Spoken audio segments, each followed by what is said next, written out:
We begin in Tanzania, where the Electoral Commission has begun announcing results from the country's general election. An election now marred by violence, controversy, and growing international concern. This as business came to a standstill at the Kenya-Tanzania border, where angry youth on the Tanzanian side engaged police in running battles as they protested yesterday's alleged shambolic elections. The Tanzanian Electoral Commission, chaired by Justice Jacobs Mwambegele, has started releasing results of this week's general election. As widely anticipated, incumbent President Samia Suluhu Hassan is leading the count. While 17 presidential candidates competed in the race, including 6 women, political observers say none posed a serious challenge to President Hassan. This is after the country's 2 main opposition leaders were barred from running. That is Chadema party leader Tundu Lissu and ACT Wazalendo party's Luhaga Mpina. The people of Tanzania have also made their demands very clear.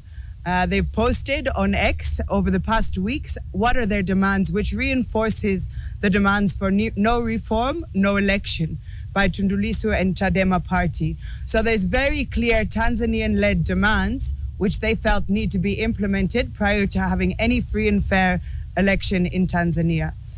And one thing that they've stated is that considering the lack of validity of this government, there should be an immediate transition into an interim government which can implement their demands and the constitutional reforms that are required to be able to proceed with a free and fair election.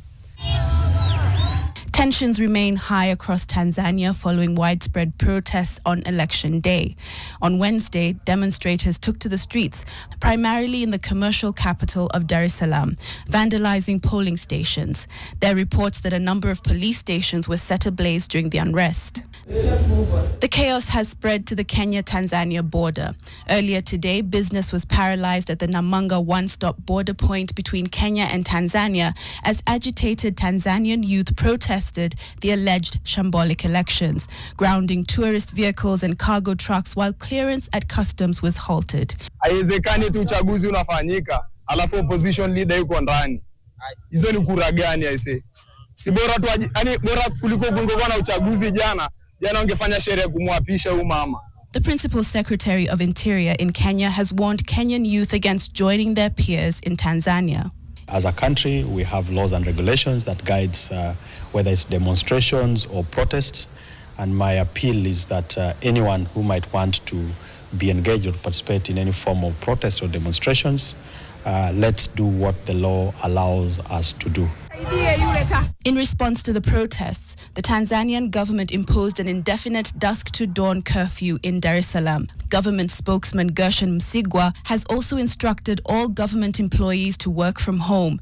Adding to the communications blackout, authorities have shut down the internet nationwide, severely limiting contact with the outside world. The election has drawn sharp criticism from the international community.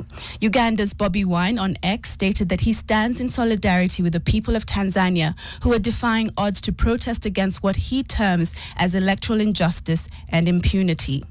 Members of the European Parliament have issued a statement declaring that the Tanzanian elections were neither free nor fair. The European lawmakers emphasize that no election can be credible when the main opposition is silenced, when freedom of assembly and expression is denied, and when independent media is intimidated, further stating that reports of irregularities, of obstruction of observers, and targeted violence against critical voices have further eroded the integrity of the electoral process.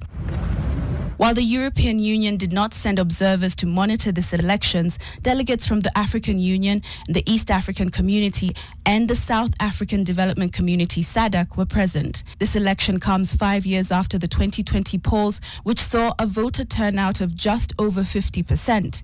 In that election, the ruling CCM party secured an overwhelming 99% of parliamentary seats. Catherine Omwando, NTV.